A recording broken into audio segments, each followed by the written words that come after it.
ஆடையே உன்மேனி அழகை ஆதிக்கம் செய்கின்றது.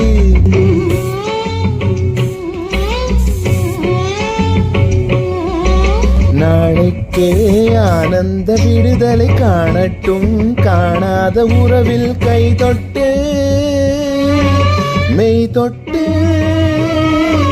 காமத்தில் தூங்காத விழியும் சந்தித்தேன் என்ன நய தமிழ் சங்கத்தில் பாடாத கவிதை அங்கத்தில் யார் தந்தது?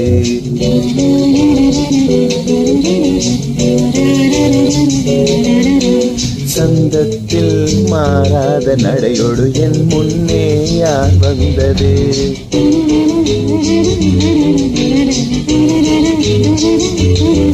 தமிழ் சங்கத்தில் பாடாத கவிதை அங்கத்தில் யார் தந்தது?